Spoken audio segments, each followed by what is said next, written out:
అలాగే ఇక స్థానిక ఎంపీ గారు, యూనియన్ మినిస్టర్ గారు మొన్న వారు మాట్లాడుతూ ఉన్నారు. ఏమని మాట్లాడుతూ ఉన్నారు?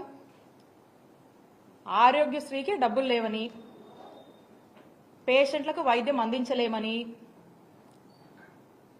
నెట్వర్క్ హాస్పిటల్కి డబ్బులు ఇవ్వలేమని, అందరూ ఆయుష్మాన్ భారత్ కార్డులు తీసుకోవాలని చెప్పి వారు మాట్లాడుతూ ఉన్నారు.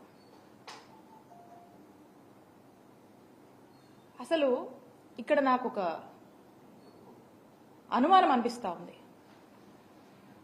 కూటమి ప్రభుత్వంలోని ముఖ్యమంత్రి చంద్రబాబు నాయుడు గారు ఏమైనా వారి మనస్సులో ఉన్నటువంటి మాటల్ని మరి ఈ మంత్రుల ద్వారా ఏమన్నా ఎక్స్ప్రెస్ చేయిస్తున్నారా అనేటువంటి అనుమానం కూడా మాకు కలుగుతూ ఉంది. ఏమని?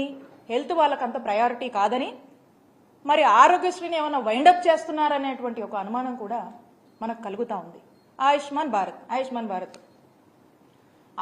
భారత్ కార్డ్స్ వాళ్ళకున్నటువంటి టెక్నికాలిటీస్ కావచ్చు, వాళ్ళు మనకు ఇస్తున్నటువంటి దీని ప్రకారం మనం చూస్తున్నట్టయితే 60 లక్షల మంది కుటుంబాలకు ఆయుష్మాన్ భారత్ కార్డు వర్తిస్తుంది మన రాష్ట్రంలో. ఆరోగ్యశ్రీ మీరు చూసినట్టయితే ఆరోగ్యశ్రీలో 1,42,00,000 కుటుంబాలకు ఈరోజు ఆరోగ్యశ్రీ మన రాష్ట్రంలో వర్తిస్తుంది. అంటే 90% of the families in the state of ఆంధ్రప్రదేశ్కి ఆరోగ్యశ్రీ అనేది వర్తిస్తుంది.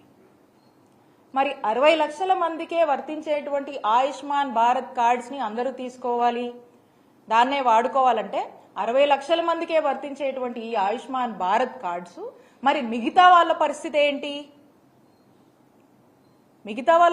ఏంటి? వాళ్ళకి ఏమైనా సమస్య వస్తే ఎక్కడికి పోవాలి? వాళ్ళకి ఏం వర్తించాలి అప్పుడు? అలాగే ఆరోగ్యశ్రీలో మనము 3,257 ప్రొసీజర్స్కి మనం కవర్ చేస్తాం ఆరోగ్యశ్రీలో. మరి ఆయుష్మాన్ భారత్ 1900 చిల్లర, 1949, అంటే 2,000 కన్నా తక్కువ ప్రొసీజర్స్ ఉన్నటువంటి ఆయుష్మాన్ భారత్ని మీరు వాడుకోండి అని చెప్పి చెప్తా ఉన్నారు. మరి ఈ 3,257 ప్రొసీజర్స్ మనం ఆరోగ్యశ్రీలో కవర్ చేస్తున్నటువంటి ఈ మిగతా ప్రొసీజర్స్, అంటే ఈ 2,000కు పైగా ఉన్నటువంటి మన దగ్గర ఉన్నటువంటి ఆరోగ్యశ్రీలో ఉన్నటువంటి 3,257 ప్రొసీజర్స్ లో ఉన్నటువంటి ప్రొసీజర్ ఏదన్నా ఈ రాష్ట్ర ప్రజలకు అవసరం అయితే ఎక్కడికి పోవాలి?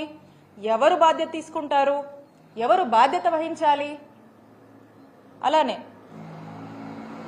ఆరోగ్యశ్రీ పరిధి 5 లక్షలు ఉన్నటువంటి ఆరోగ్యశ్రీ పరిధిని మా ముఖ్యమంత్రి గారు ఏ పేదవాడికి ఈ రాష్ట్రంలో భారం అవ్వకూడదు, ఎవరికి కూడా అవుట్ ఆఫ్ పాకెట్ ఎక్స్పెండిచర్ అవ్వకూడదు అని చెప్పి ఒక ముందు చూపుతో ఒక గొప్ప ఆలోచన చేసి ఆ కుటుంబంలో ఆ పేదవాడికి ఆ కష్టం వస్తే నాది బాధ్యత అని చెప్పి జగన్మోహన్ రెడ్డి గారు ఆ బాధ్యత తీసుకొని 5 లక్షలు ఉన్నటువంటి పరిధిని 25 లక్షల వరకు కూడా పెంచినటువంటి ఘనత జగన్మోహన్ రెడ్డి గారి ప్రభుత్వానికి దక్కింది.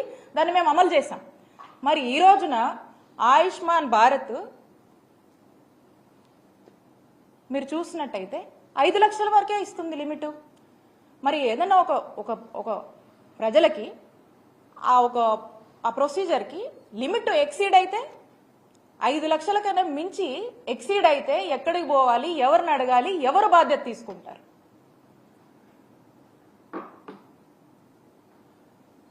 ఆయుష్మాన్ భారత్ సంవత్సరానికి ఆయుష్మాన్ భారత్లో ఎంత ఇస్తారు? బడ్జెట్ సుమారు 300 కోట్లు సంవత్సరానికి ఇస్తారు. ఆరోగ్యశ్రీ బడ్జెట్ ఎంత సంవత్సరానికి? ఎంత ఖర్చు చేస్తాం మనము? 3,000 కోట్లు ఖర్చు చేస్తాం. 3,000 ఈ సంవత్సరం అయితే 3,500 కోట్ల వరకు కూడా మనం ఖర్చు చేస్తూ ఉన్నాం. అంటే 10% ఆఫ్ ఆరోగ్యశ్రీ ఆయుష్మాన్ భారత్లో వాళ్ళు ఇస్తున్నారు. 300 crores ఎక్కడ? 3,000 crores ఎక్కడ? 3,000+ crores ఎక్కడ? ఈ సంవత్సరం మనం ఇస్తున్నటువంటి 3,500 crores ఎక్కడ? మరి ఇదంతా ఎవరు బేర్ చేయాలి? 10% కవర్ చేస్తే మరి 90% ఏమైపోవాలి?